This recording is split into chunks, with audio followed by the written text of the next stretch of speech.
put it into practice. I think that speaks directly to the entire idea of the series that we're in that we're calling it Freed to Fight. Can we just give it up for the worship team and the band tonight for leading us so faithfully and so strong every week. I'm really excited about the series that we're actually finishing tonight. I've really enjoyed it. For me, as I've learned and as I feel like the Lord has been stretching me. I don't know who needs to hear that tonight, but the Lord wants to stretch you. He wants to strengthen you. He wants to equip you. He wants to give you the fuel that you need to live and to run the race that is before you.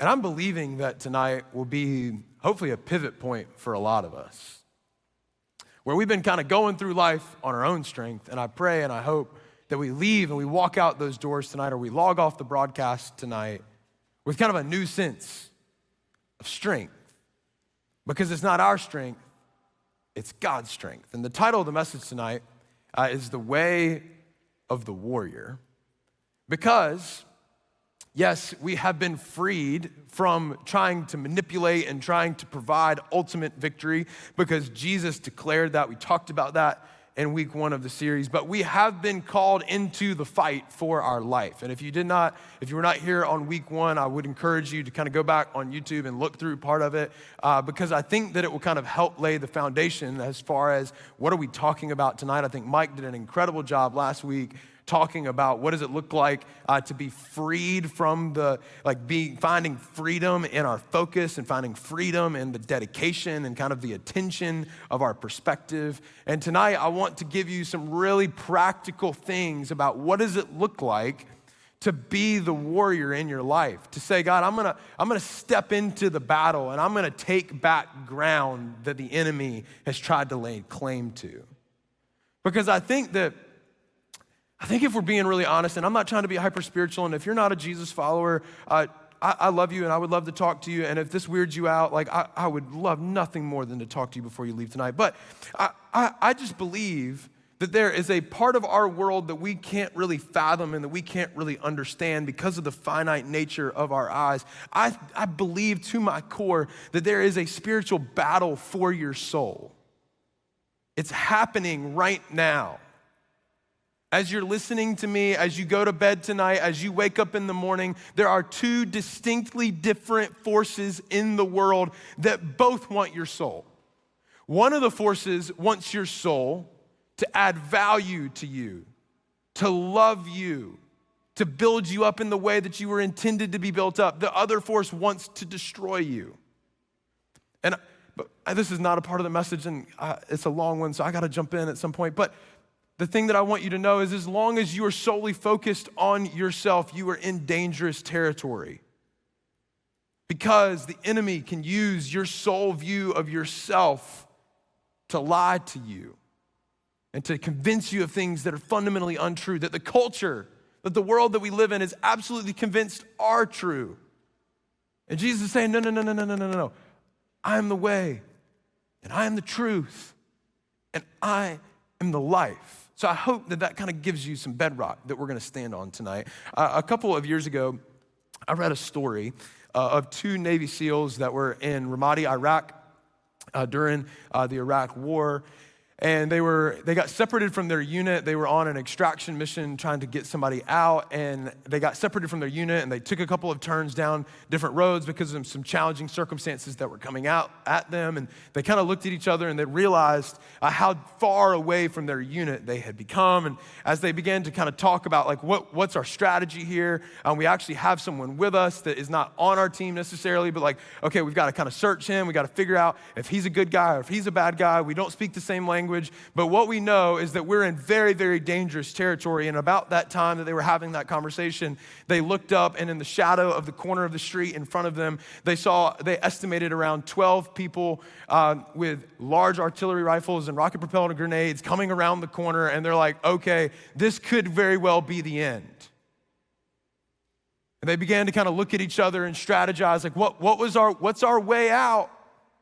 We're by ourselves. Our unit is way over there. All the higher power kind of military assets, they're over there, and we're over here, and they're coming at us, and we don't really know what to do. And I love the way that they wrote about this, because they said they went instinctively back to their training.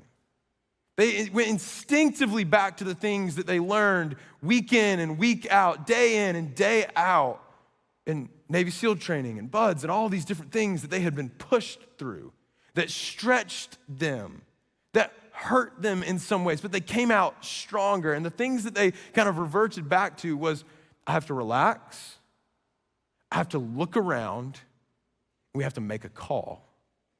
Relax, look around, and make a call.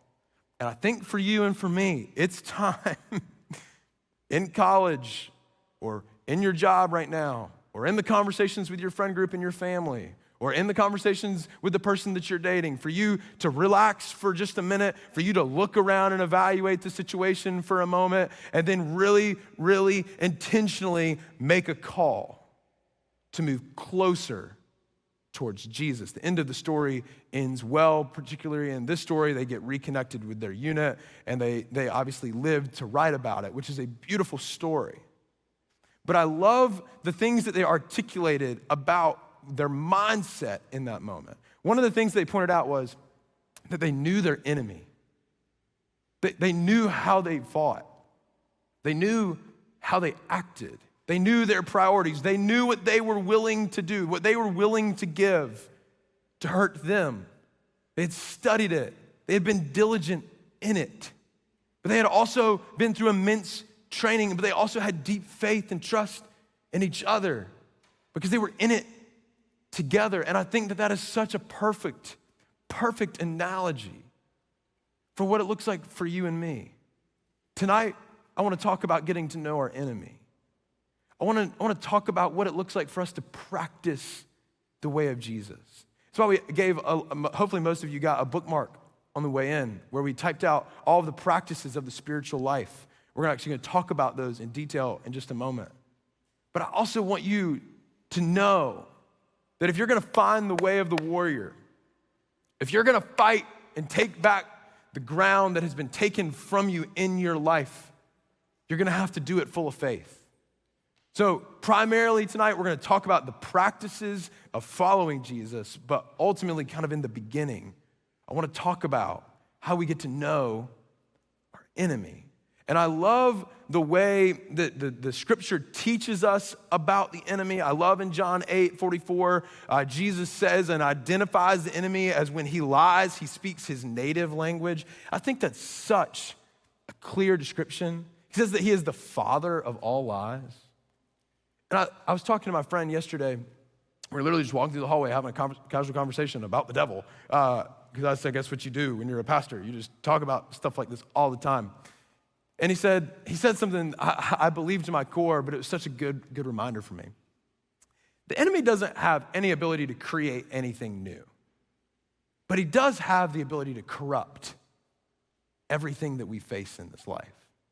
He has the ability to corrupt relationships. He has the ability to corrupt our view of God. He has the ability to corrupt sex and how our conversations go. He has the ability to corrupt literally anything that he can get his hands on. But I want us to take it back. So I kind of want to call out a couple things. And I've made two lists. One list is symptoms or symbols of the enemy speaking to you. And another list, really, really clearly, is what it sounds like, what it looks like when Jesus is speaking to you. And we can go ahead and put this on the screen. Because when the enemy speaks, he speaks in a sense of disdain. If you in your life right now, you feel like you're combating this idea of disdain for who you are and what you struggle with, that is fundamentally the enemy speaking to you. He has a seat at your table, and it's time for you to excuse him. He leverages shame at every opportunity. A lot of you feel shame for what you've done, and you feel like that's God putting it on you. No, the way that God speaks to you is through a mechanism of sanctification. He always tells you who you can become amidst your brokenness and your sin. He doesn't just leverage shame to make you feel bad about yourself to where you come running back to him. He says, no, you're my beloved, you're my daughter, you're my son. there's a better way for you. I want to sanctify you. I want to make you distinct. I want to make you holy. I want to do life with you. The enemy leverages emptiness at every turn. If you feel empty right now, the enemy might be sitting at your table talking way too loudly. God wants to give you fullness. The fullness of joy is found in following Jesus. Individualism is a tactic and is a mechanism of the enemy. If you've ever thought to yourself, it would be better for me to just be by myself and on my own and just figure out this thing life on my own. That is an idea of the enemy, because when he can get you by yourself, he can wreak havoc in your life. And fear, oh, the enemy loves fear. Because if you're afraid, you're running. And if you're running, you're more focused on getting out of somewhere quickly than having faith right where you are. And here's the reality of the story of the Bible. We see it time and time again with the people of Israel. They walk up to the Red Sea and they are afraid. And God uses their faith to provide for them. Moses puts the staff in the water, the ocean parts. They walk through on dry ground. So no matter where you are right now, I hope that you'll take those things and consider them. Because right now, this is a pretty good moment. You're surrounded by people who love you. You're in a place talking about the life-giving nature of Jesus. But when you get by yourself, I hope you'll take that list with you. Because every time the enemy starts talking, it's time to turn up the volume on truth and on reality and on the love and the provision that God has for you. And it's difficult. It's why we called the series Freed to Fight. Because you gotta pick it up. You gotta say, no, God, like I'm going with you. And I believe this so confidently. And Paul actually talks about this. In Ephesians chapter 5, he's talking about how we should be careful with how we live. And at the very end of the paragraph, he says, be filled with the Spirit. He's like, be careful, don't do this, don't do that, be filled by the Spirit. And it's like he's kind of describing to us, when my voice goes out, the message is over, by the way, because it's probably going to go out. But I love that he's describing to us, be careful how you live. And the way that you're going to be careful is being filled with the Spirit. And I love the way that he talks about that and what we read in the very beginning, Philippians 4.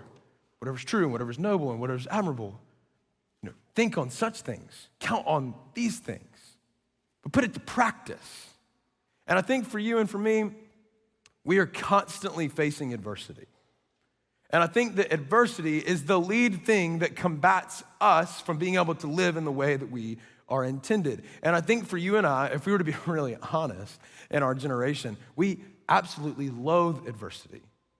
When we hit a roadblock, when we find something that doesn't feel like we can navigate around it, we just kind of give up. Say, oh, I must not be able to go there. And I often wonder, like, how often is God actually asking us to go through the hard thing? We're looking for a way around, and he's like, no, I'm looking to do something in you while you're walking through the hard thing. I'm looking for an opportunity to show up and provide for you. But here's the thing about adversity. It's inevitable. You are going to face adversity in your life. But here's the truth that not many people will tell you about adversity. Adversity is inherently formative. The direction of its formation, that's up to you. Every time that you face adversity in your life, you are presented with an option for you to say, I'm gonna either be formed in a negative way, or I'm gonna be formed in a positive way. I'm gonna be formed in a way that pushes me farther from God, or I'm gonna be formed in a way that pushes me closer to God. And I think as we think about this, and as we think about this in college especially, and we think about this when we come out of college, it's so much easier. It's so much easier to say, I'm a victim of my adversity. But the invitation of Jesus is, you are not what happened to you. You are not what you have done. You are mine. Nothing else gets the authority to say who you are. I hope that you hear that really clearly. God does not dismiss what has been done to you, but he has something that sits above it, that's supreme, that no one else can touch. And I think that a lot of times we feel like we've lost our way when we're experiencing trials and when we're sitting in adversity and we don't know what to do. And the thing that I want you to know about this is when you learn that the small battles prepare you for the big ones, you will always find purpose where you are. If you're looking for purpose in your life right now, if you're looking for purpose in the pain that you're experiencing right now, I hope that you'll consider this. Because God doesn't waste anything. When we learn that God is redemptive, it means that he buys things back. It means when something is done, he says, I'm gonna take that and I'm gonna use that for the building of my kingdom, for the further of my glory, and for the demonstration of my love. I'm buying it back. That's mine now. I'm carrying that thing with you. I'm carrying your trauma with you. And someone that I look up to a lot, that I've read a little bit of, that I'm highly fascinated by, he actually was in a concentration camp during the time of World War II. And he was in there for actually 3 years. It's actually documented that he was in 4 different camps. One of them was Auschwitz. And he said this, and something that I read recently, is this, that people today have the means to live, but no meaning to live for. And I just wonder how many of us that is. We have all of the means in the world to do something great with our life. We have all the support in the world through a church like this.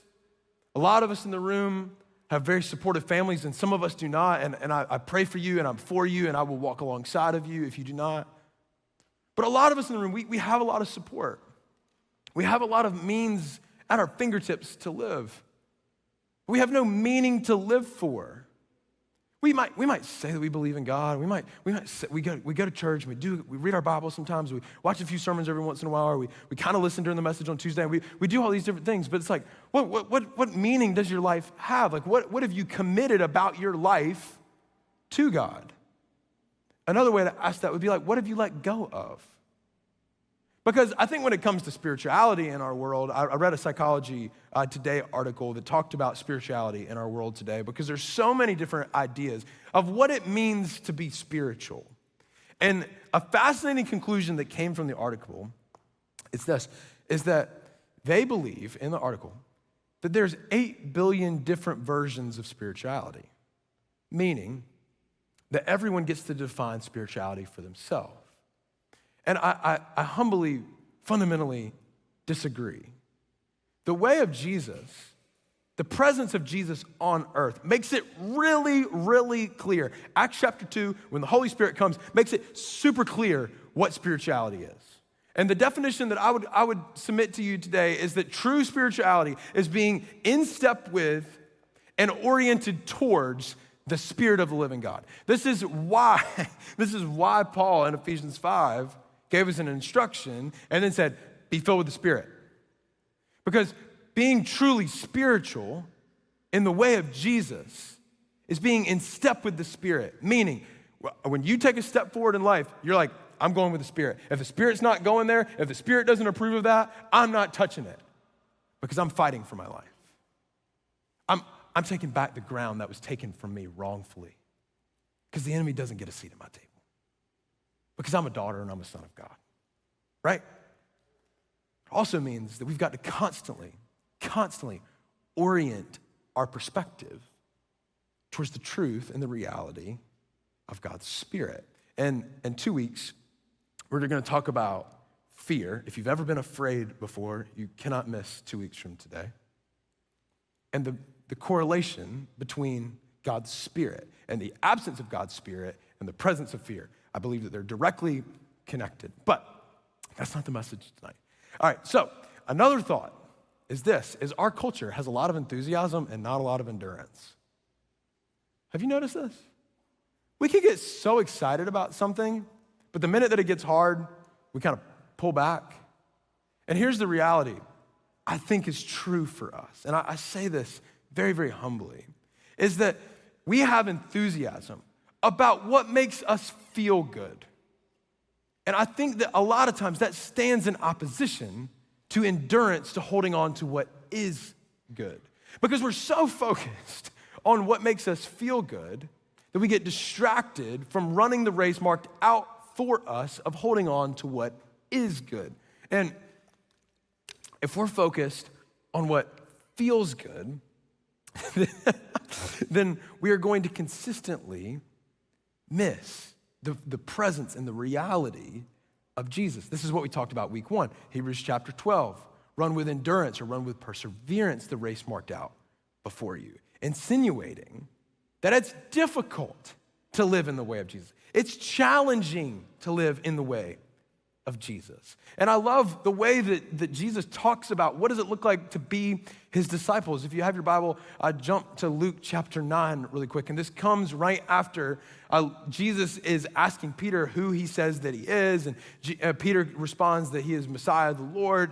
And Jesus takes this moment to be really, really clear about something. He says in verse 23 of Luke chapter 9, he says, then he said to them, whoever wants to be my disciple must deny themselves and take up their cross when daily and follow me.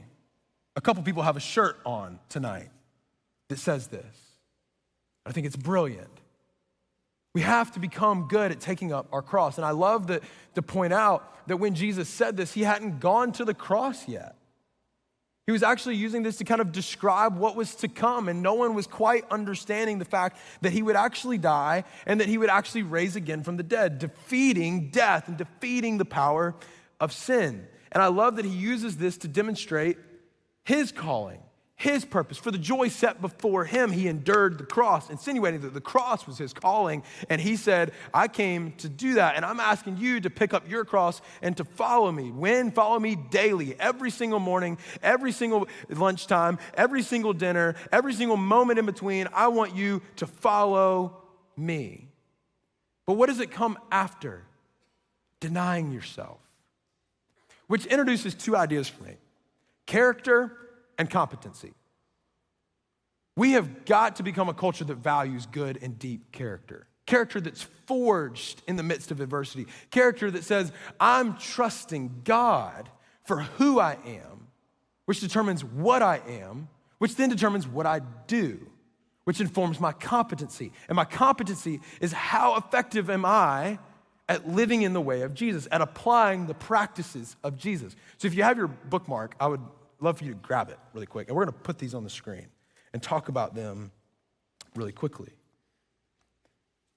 And the reason that we put it on a bookmark, does everybody have one of these?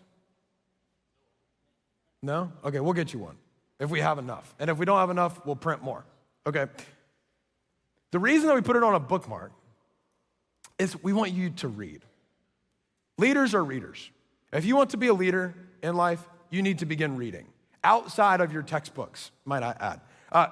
This is why we have a resource center out front. We don't make a single dime off of the books that we sell because we want to give them to you because we want you to have access to things.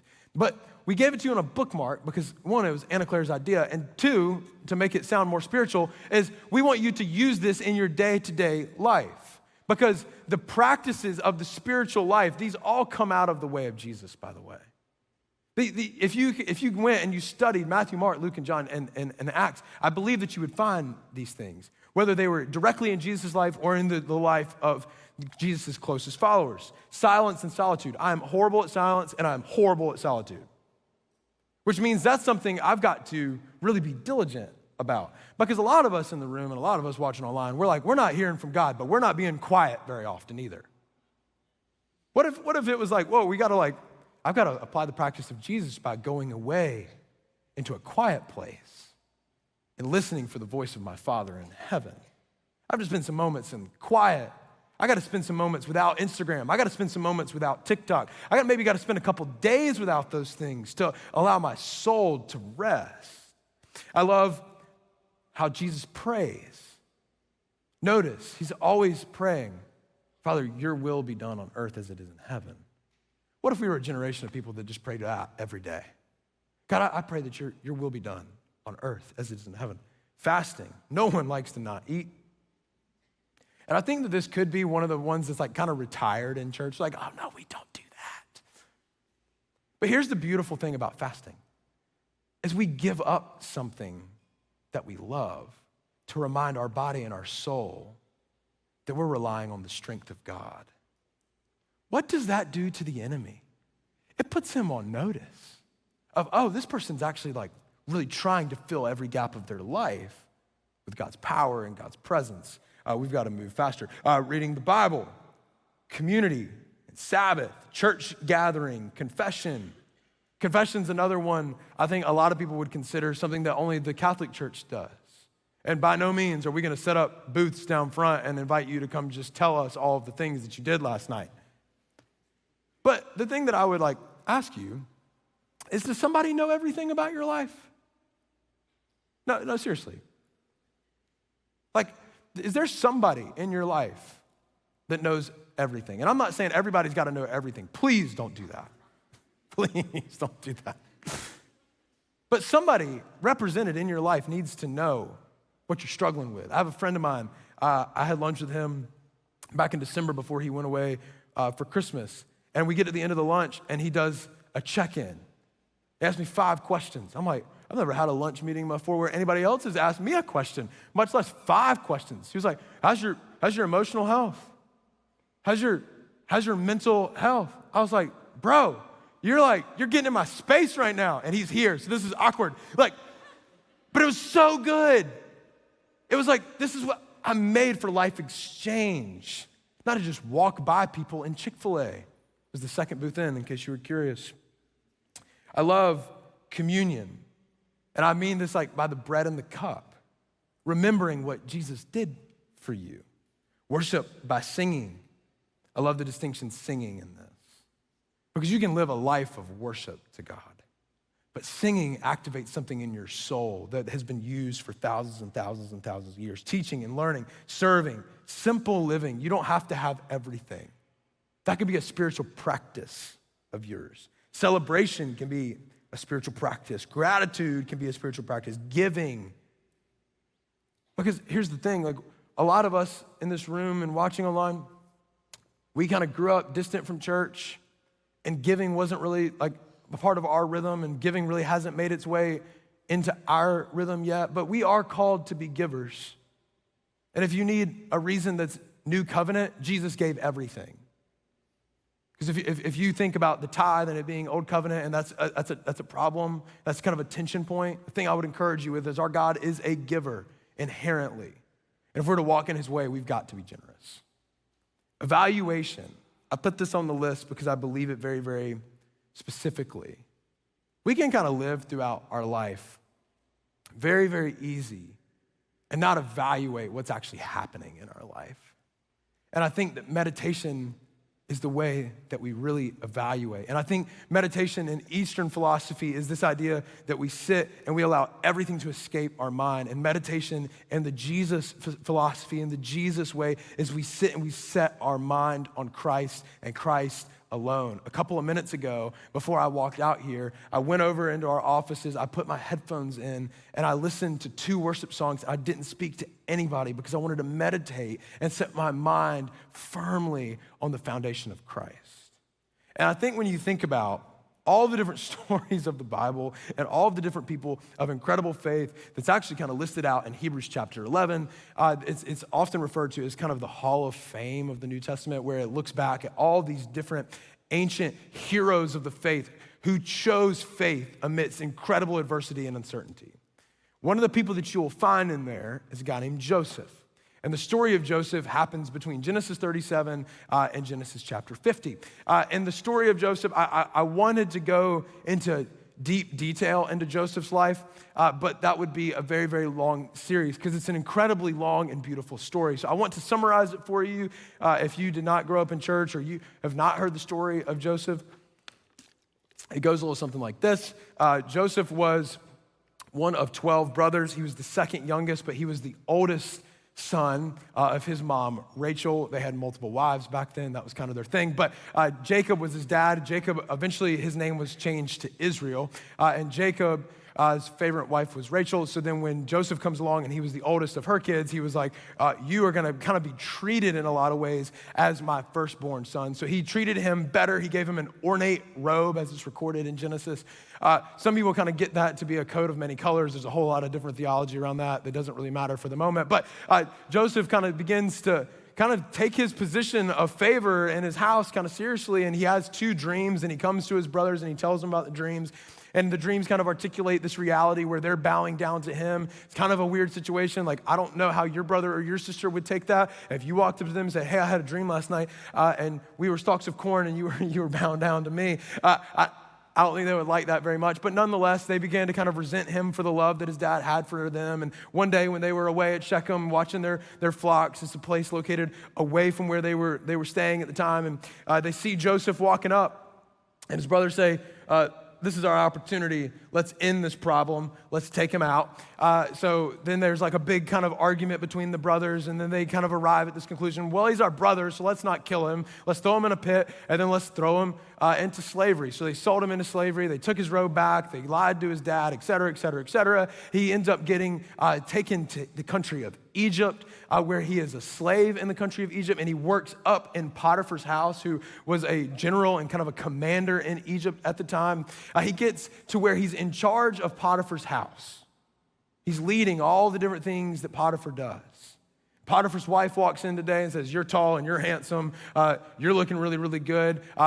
Let's hook up. And Joseph's like, no, I'm not doing that. That would defile my relationship with God. God has called me to steward my body, and God has called me to live a certain way. He's like, no, I'm not doing that. Well, she gets frustrated, so she pins this whole thing on him, which ends up getting him kicked out of Potiphar's house, put into jail. While he's in jail, he meets 2 people from Pharaoh's house, a cupbearer and a baker.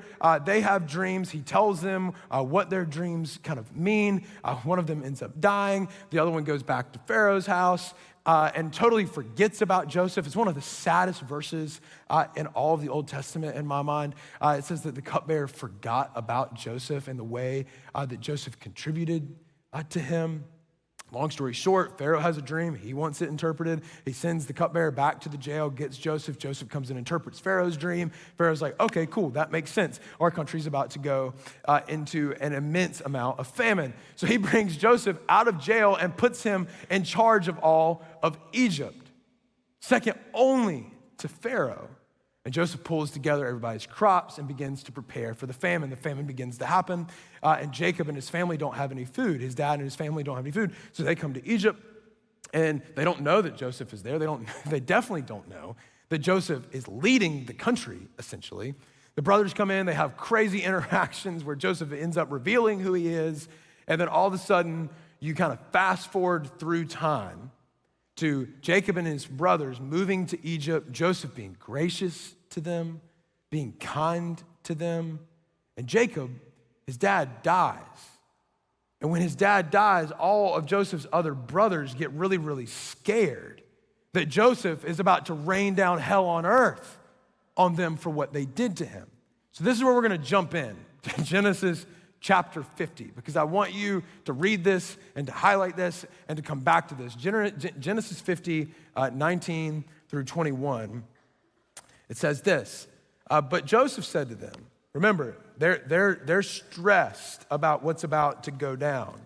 It says, Joseph said to them, don't be afraid. Am I in the place of God?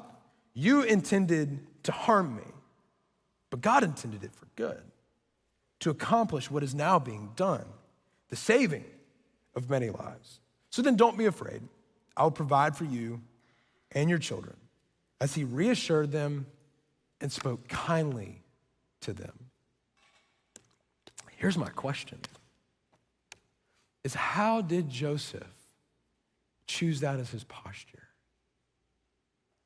After all that had been done to him, his very own brothers sold him into slavery, spent years in jail. He was forgotten and not cared about. And yes, he had ascended to an incredible position. He had incredible power. He could have done anything.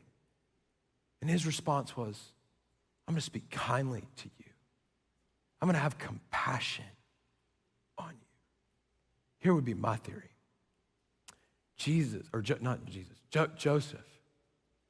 he knew the way of the warrior. He knew how important it was to value what's most important. He knew what it was like to be in the presence of God. He knew how important it was to respond in a godlike way. So if you look at the entire life of Joseph, I've done a little bit of the work for you, and I've pulled 10 big ideas from the life of Joseph that I think speak directly to things that are alive in our culture today that we all really, really need to pay attention to if we are going to fight for our life. The first one is this. Joseph had vision for the future. He was a dreamer. He was, in fact, picked on for his dreams. A lot of you in the room have no vision for the future. You have no dreams. Why? Because you're afraid. If we're just being really honest. When you think about your career and you think about what's coming next, you're really hesitant to dream because what if it doesn't work out? Or what if that other person that I know doesn't like my dream? Or what if my family disapproves of my dream? You don't need anybody's permission to dream the dream that God has put inside of you. It's time to have vision for your future. That's a part of fighting for your life. To say, I'm gonna allow God to spark something in me to make an impact in the world around me. You've gotta have vision for the future. The second thing is this, Joseph had good character. He had good character.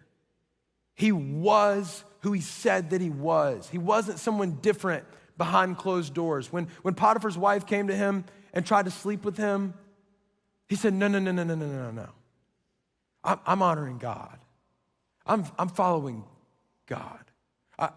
That would compromise my character. My question for you, are you the same person no matter where you are? Is what you do in secret different than what you do on Instagram? Just consider it. You need good character. Jesus died so that you could have good character, so that you could have a perfect example of what it looks like to have good character. The third thing is this. He chose to be a diligent steward. It's why he was elevated high in the land and given so much responsibility, because he learned how to steward money. How many of us waste money in the room? How many of us waste time in the room? How many of us show up late to meetings or to conversations with other people and we just write it off on some other excuse? We've got to be a good steward. Just FYI, when you show up late to a meeting, you're stealing the other person's time. Be a good steward of the time that you have. Also, life happens like that. Believe me, take it from the person who has an almost 8-month-old daughter who's 26 years old.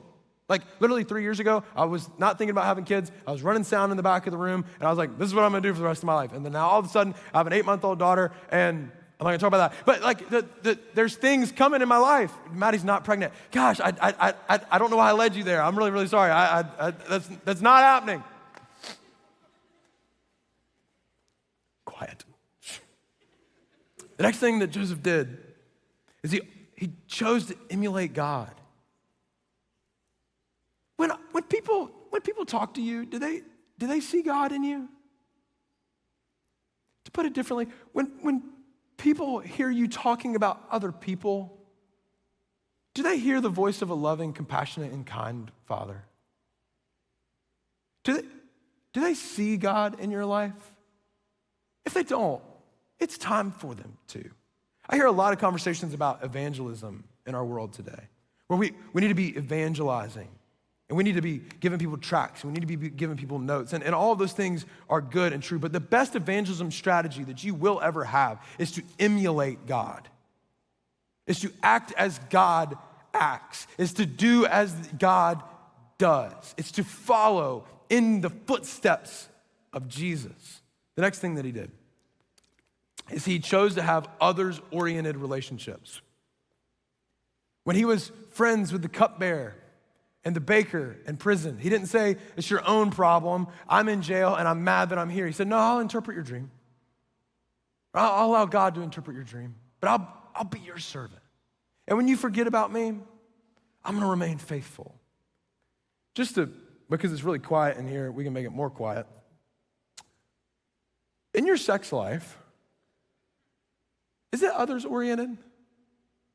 Because we're not going to be a church that acts like that you don't have sex. Now, to be really clear, I believe that you should not have sex until you're married. I do believe that. I'm not shaming you right now. I do not want you to feel uncomfortable right now, but I do believe that sex is something that God intends for marriage. But in the way that you have a physical relationship with the person that you're dating, is it others-oriented? Because sex in our culture has become all about us. All about what we feel. And we're gonna do a dating series in a couple weeks, and I'm gonna get into a heap of trouble when it comes to this topic. But pay attention to that. Because that's a big red flag. When sex is all about you, you are not in it for the right reasons. Sex is to represent intimacy. It's to be protected at all costs. In our culture, it's wreaking havoc on it right now. And it's dragging our souls down with it. And the enemy is taking ground at every opportunity. We are to fight for others-oriented relationships. Stop pressuring people to have sex. Please, stop. It is not the way that we are made to live. There is a better way. I promise you there will be fruit from withholding until you're safe in the context of marriage. That's a whole nother message. I don't know how I got there. Another thing he did, thank God we can laugh for just a minute after that. He chose courage amidst adversity. Every time he was face to face with adversity, he continued forward. He was sold into slavery. It's actually documented late in the story where his brothers talk about his distress in that moment because they're afraid that he's going to be unkind towards them. But he chose courage. So many times throughout his story, the Spirit of God was with him. God was with him, so he prospered. And God was with him, so he flourished. He had courage. That he didn't know the end of the story, but God did, and God was going to redeem everything that was happening to him. Another thing that he was able to do is he was able to lead from the back of the line. I hear so many times, I want to be a leader, and I want to be an influencer, and I want to do this, and I want to do that. And the thing that I'm here to tell you is it's not about where you are that informs your ability to lead. It's about who you are. If you want to be a good leader one day, have good character. Be a student, not a critic. Be a tenacious learner. Wash people's feet, even the nasty feet. Like, get down there and wash them. Lead from the back of the line. I tell people this all the time, that marriage and dating, it's a race to the back of the line.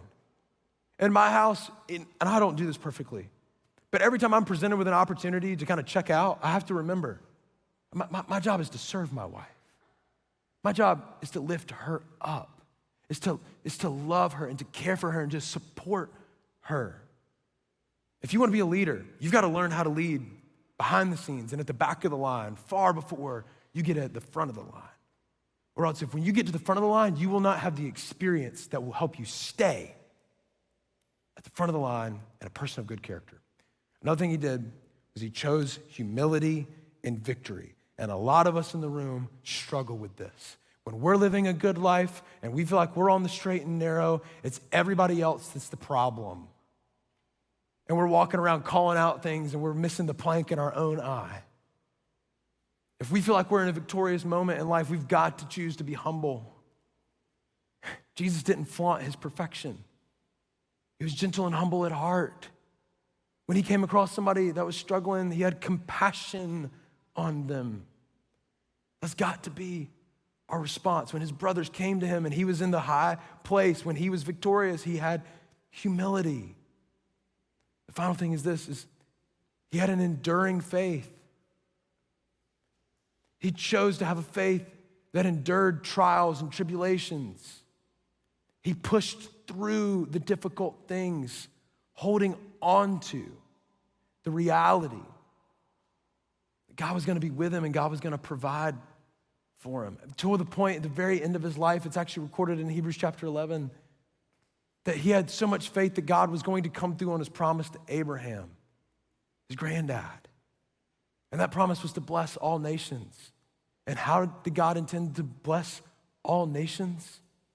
Through Jesus, through the blessing that you and I feel. I missed one, and it's this, is he chose to have grace and truth. John chapter 1, Jesus came, he's full of grace, and he was full of truth. Where are you withholding grace right now? And where are you not valuing truth? If you're anything like me, you really love to value truth but withhold grace. But Jesus was full of both. He said, I have grace, but I also have truth. And the two can't be separated. Yesterday afternoon, we didn't have any childcare, long story. And I went home, and I'm not gonna lie, I was a little bit worried about today. I spoke at our church on Sunday, and I've never written 2 messages within 2 days before, and I didn't want them to be the same thing. Like I wanted to give you my best, and I wanted to give our church our best, or my best. And I was trying to be really, really faithful and really attentive to what God was asking me to do. And yesterday afternoon, I was sitting with Lennon. I was sitting on the couch, and she was like sitting right here on my leg, and she's gotten like really squirmy. And she's like sitting there, and she's like looking around, and she's having like the greatest time. And I just remember sitting there going like, I'm so distracted right now. I'm thinking about my message. I'm thinking about this area of leadership I need to focus on, or this initiative, or this, the 38th idea that I had for the day. Like I just was so all over the place. And I'm just watching her like enjoy life sitting on my leg. And she's like doing this wobbling thing. And then I can like remember it as clear as day. She like looks right back at me, and she like flings herself off my leg. And I catch her, because I'm like, whoo, that was almost bad. I almost had to call Maddie and say she fell all the way to the floor because I was thinking about work. Oh, that would have gone over good. So I pick her up, I put her back on my leg. She's doing the same thing. She flings herself off again. And I barely catch her, and I'm like, okay, this is a game now. Like, we're to that age. This is gonna be super fun, because I've been waiting for this moment for 7 months. The first 2 months of her life, I'm like, smile, like, laugh at me, I'm funny, I promise. Like, I'm not, but like, I'm like trying to get her to do something. And yesterday, she was like interacting with me, and the thing that I like thought about in that moment was she doesn't even know that she could fall to the ground and hurt herself. But she trusts in some part of her brain that when she wiggles around, that she's gonna be protected. She doesn't know what fear is. She knows what it's like to not be without to be without a bottle. Like, she definitely knows that at 2 o'clock in the morning, but like, she doesn't know what to be afraid of. And I just wonder if a lot of us in our faith, we're on the edge. We're like wobbling around. We're like, God, I trust you with that. No. Or I believe you, enemy. Like, God has disdain for me, and then maybe he doesn't. But maybe he does. Our faith's all over the place as a generation. There's 8 billion different ideas of spirituality according to psychology today, like we talked about before. But the reality is that Jesus did not come so that it would be unclear. Jesus came so that we would just fly into his arms and say, I trust your way, I trust your will. I'm gonna adopt the practices that you so beautifully demonstrated in your life. I'm gonna choose faith over fear. I'm not gonna be formed by the culture. I'm gonna follow you. I'm gonna fight for my life because I'm trusting the ultimate victory has been won. If you have your Bible, Hebrews chapter 11, the writer in Hebrews says this: now, faith is confidence in what we hope for and assurance about what we do not see. This is what the ancients were commended for. This is what Joseph was commended for. Is he had faith in God coming through on his promise to Abraham when he would never see it. He would never live to see it. What if that's you? What if the thing that God wants to do in your life you won't see with your own eyes? Are you still gonna be faithful to it? I dare you to be faithful to it. I dare you to adopt faith as your lead strategy. Because Hebrews 11:6 says this, and without faith, it's impossible to please God. If you want to please God, it's time to jump. It's time to say, I'm all in. I'm with you. That sin pattern is going to die because I am following you instead. The enemy can go somewhere else, but he is not welcome in my house because God said I am his daughter or I am his son. We can clap, and God wants to do immeasurably more in my life than I could imagine. But what that will require is for me to deny myself and take up my cross, win daily, and follow him. And how do we follow him?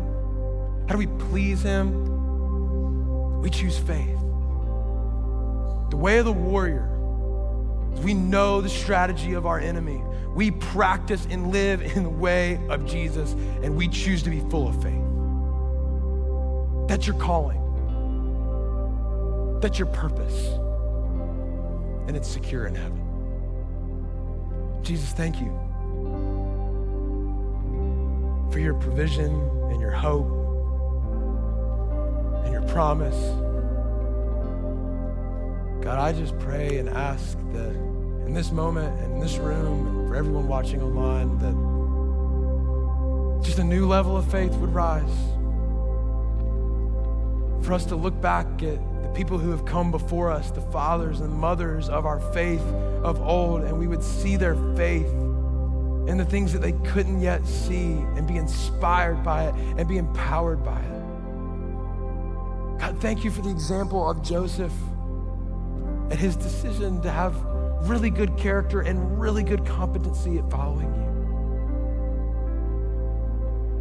God, I pray for the thing that's holding someone in this room or online bondage right now to begin to break in your name. I pray for your hope to be realized. I pray for strongholds to be demolished. And I pray for your kingdom to advance like it never has before because of the faith of this generation. God, we love you. We say this in your name. Amen. Or let's stand.